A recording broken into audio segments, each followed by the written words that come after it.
Ok, devant vous, deux joueurs de qualité sur la caméra de droite. Indy et Tarmogoyf. Indy, un des meilleurs terry de France, le meilleur terry de France peut-être. Potentiellement le meilleur terry de France. Après la concu n'est pas féroce non plus en France, mais il a montré un très très bon niveau sur son terry.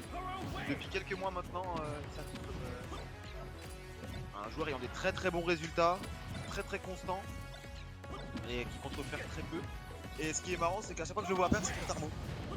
Chaque fois que je vois un event et qu'il perd, c'est contre Tarmo. C'est vrai que Tarmo, Snake, hein, on connaît le personnage, on connaît aussi le joueur qui est très très fort dans sa région et aussi en France, en fait on peut le dire, hein, il commence à performer en France.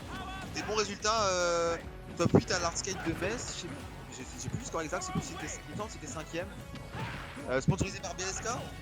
Ah ouais, le politicien BSK. Allez, il y a de la hype dans la salle pour Targo, il y a de la hype pour Indy aussi, il y a beaucoup de hype. En tout cas, les deux sont beaux, hein, c'est des belles personnes et ça c'est le plus important. On est là pour regarder des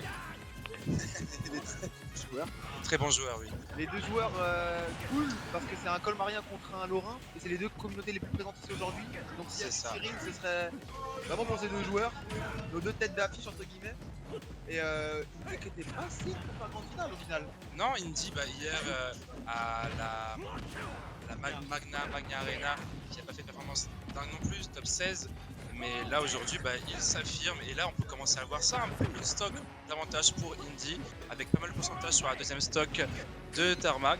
Donc un bon début et il m'a taxé tellement de cigarettes aujourd'hui, je suis désolé. C'est Indy, voilà. Et la bonne nouvelle pour lui, c'est qu'il a pris la première stock sans même avoir besoin du go. Donc il n'y avait pas de Buster Wolf, malheureusement toujours pas, mais ça aurait pu. Et là il y a quand même une belle avance en pourcentage pour Indy. C'est ça, après à chaque stock perdu contre un Snake, hein, le Snake peut setup sa C4, il peut setup ses petites grenades et là ça commence à être compliqué. Donc là il prend carrément le terrain et Indy doit respecter ça à fond, mais il peut trouver les ouvertures, hein, ça c'est sûr. Il y a carrément des ouvertures à trouver contre un Snake, mais un Snake comme Tarmac c'est assez compliqué, hein, c'est assez compliqué. Si Tarmo décide de pas jouer au jeu, ça risque d'être compliqué pour Indy, mais là on voit quand même que Tarmo a pas mal de pourcents. Et pour vous dans le chat, oui, si Indy gagne, il y a un reset. Du coup, il y aurait un deuxième BO5 derrière. Ah, dommage, le Go qui ne touche pas, le Buster Wolf qui ne touche pas du tout. Ouais, qui est puni par un bel uptick de Tarmo qui vient prendre la stock. Hein. Et Tarmo qui connaît bien ses premières il dash attack, ça met 46, c'est énorme. Oh là là là là là, 68% qui arrive. Ça pète de partout, hein, ça pète et ça suit avec les pieds de Snake, les pieds de Snake qui tape encore. Ah, le grab. Qu'est-ce que ça va donner? Snake off stage. Est-ce qu'il va le chercher? Non, il va rester tranquillement au ledge. Ah, le side. Et là, on a le go. Et le go peut tout changer. Malheureusement, il a décidé de twerk et de se prendre le C4. C'est dommage, hein. Première game qui va à Tarmo. Ça arrive, c'est ce qu'on peut attendre, hein, du match-up Snake contre Ryu avec une casquette, Terry. Avec une casquette. Ryu avec des converses. Ryu avec des converses, ouais, c'est vrai que c'est compliqué avec des belles chaussures par rapport à Snake qui a quand même des belles bottes. Je pense que si Snake marche sur les pieds de Terry, il gagne sûrement. Merci. Apparemment, je dis de la merde. Et pendant que la team BSK se fait entendre dans le chat, faut savoir un truc, c'est que dès que Tarmo joue, BSK sont dans le chat, et dès qu'il est plus là, ils se barrent. Ils sont là pour le... Il y a de la hype, hein. Je pense pas que vous l'entendez, mais il y a de la hype dans la salle, hein. Il y a des flingues qui tirent, c'est n'importe quoi. Il y a quelqu'un couvert de chocolat, je ne comprends pas, mais ça recommence. Et là, un counter pick, hein, peut-être, Ryu. On l'a vu passer sur Ryu contre pas mal de Snake parce qu'il peut sûrement plus save, sûrement le Choconuts qui peut aider à gagner le match-up, mais c'est à voir, hein, c'est à voir.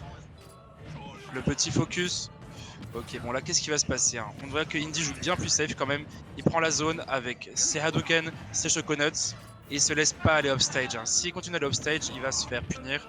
Et là, on voit que ça arrive tout de suite, même sur le stage, hein. Et voilà. Qui a un bon lead pour le moment. Ouais, bah, tout le pourcentage, hein. Il se laisse pas avoir par le counter pick. Il tente des choses, hein, comme le focus attack full chargé, mais ça ne marche pas. Et là, le Uptilch qui prend la stock. Pour l'instant, l'avantage de une stock pour Tarmo et une game déjà. Hein. Voilà. Propriété intéressante, je ne sais pas, est-ce que le Hadoken chargé orange là. Shinogetsu.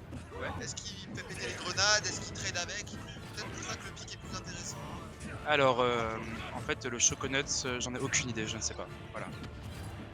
On verra bien au fur et à mesure de la game. Et là on voit un Indy qui essaye d'être un peu plus patient même s'il whiff ce FB. Là il trouve directement le counter Indy. Le nerf qui est passé. Et là on va essayer de prendre ses stocks. Malheureusement le Shoryu, Big Spot, hein, le Big Spot Shoryu, ça spot, ça ne marche pas. Du coup, un avantage qui se reprend directement. Hein. Tarmo, dès que le terrain est quitté par Indy, Tarmo reprend tout de suite et il setup. Oh, le light Tatsumaki, enfin le coup de pied qui vole, ça marche, c'est beau. Mais quand même 100% hein, pour Indy, ça va être compliqué. Là, un up tilt, un throw, ça pourrait vraiment faire la stock, voire la game. Allez, Indy qui reprend l'idée avec un petit grab, qui tape, il prend la grenade, il la lance, et non, la C4 qui l'intercepte. Dommage pour lui. Un bon lead quand même. Hein. Indy qui se fait beaucoup avoir par la C4 durant ce set, que ce soit avec Terry ou avec Ryu. On devrait peut-être commencer à faire attention si on veut pouvoir espérer gagner le set et aller vers un reset de grand final. C'est ça, en tout cas, ce qu'il faut prendre en compte, c'est aussi la fatigue. Au bout d'un moment, trouver une C4 sur un petit terrain comme ça, en winners final, après des heures de smash, ça devient compliqué, mais il faut garder cette énergie. Si on veut gagner un cash prize de chocolat, ce serait dingue.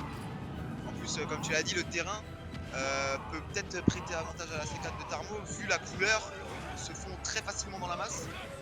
Un Shoryu qui a failli tuer, hein, pas loin, mais il se prend quand même des grenades, il se prend quand même des pourcentages, et plus on avance vers la range pour le down throw, up tilt, et c'est compliqué. Hein, le petit pari, il prend quand même du terrain, là il s'affirme, hein, Indy s'affirme, il n'arrête pas. Oh là là, le pari, qu'est-ce que ça a donné? Non, la grenade, il est au-dessus de Snake, c'est compliqué, hein, un up tilt, un up pair, et la C4. Et encore une fois, cette C4 qui vient finir cette game, et pour moi c'est le plus gros problème dans le match-up Indy Tarmo, c'est que Indy se fait trop avoir par les C4, alors que si il arrivait à en éviter au moins quelques-unes, ce serait beaucoup plus serré entre les deux joueurs. Et du coup là, un lead 2-0 pour Tarmo. Si Indy veut avoir une chance de gagner cette grande finale, il va devoir gagner 3 parties d'affilée, ce qui est très compliqué. On voit un choix de musique intéressant. Qu'est-ce que tu penses du choix de musique? Je n'ai pas forcément d'avis, honnêtement. Perso, moi je pense qu'il faut écouter Section d'Assaut si on veut continuer à gagner à Smash. Hein. Apparemment, Tarmo écoute Section d'Assaut H24. C'est ce qu'il m'a dit.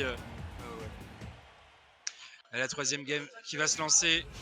On va voir ça, la boule de Smash, c'est beau. Et le héros Interpic héros. Qu'est-ce que tu penses de héros?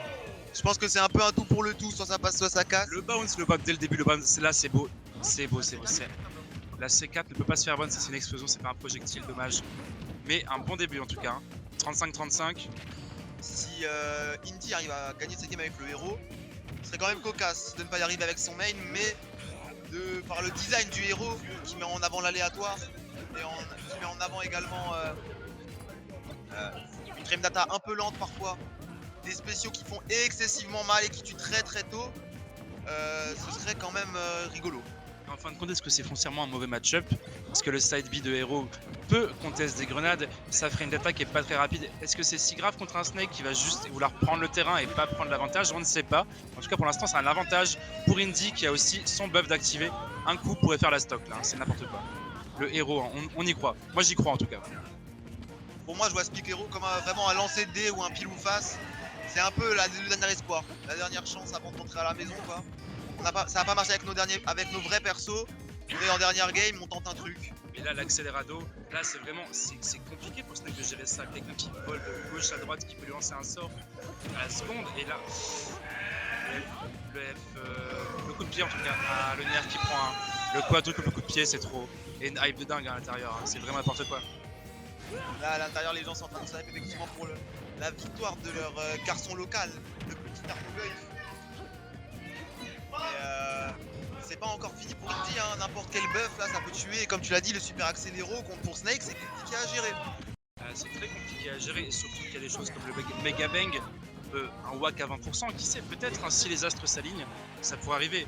Mais sans parler d'astres, en vrai, Indy peut le prendre. Indy est un très bon joueur de Smash, et dans tous les cas, il peut le prendre sur un coup de tête. Mais là, ça commence à être compliqué. Hein. Quand on se met off stage, qui a la Cypher qui commence à venir, le side B et le SD, hein. Bon là, ça commence à paraître compliqué, mais il y a toujours de l'espoir. Hein. Kaboom qui est lancé.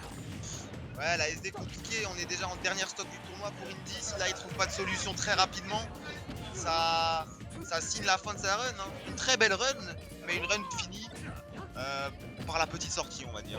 Et c'est dommage, je trouve, parce que bon, en fin de compte, c'est quand même un très bon Terry. Et est-ce que ça vaut le coup de changer de personnage par rapport au match-up? Ah là là, c'était la C4 Et collée sur Hero. Et le qui 3 a stop, pris. finir cette grande finale. Et là, Tarmog prend la finale. Bravo à Tarmog, hein. Bravo, bravo, bravo. Qui gagne?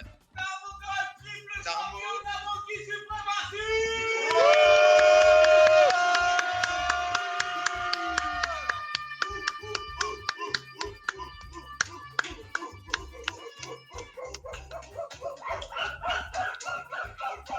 Victoire de Tarmogolf sur Indy.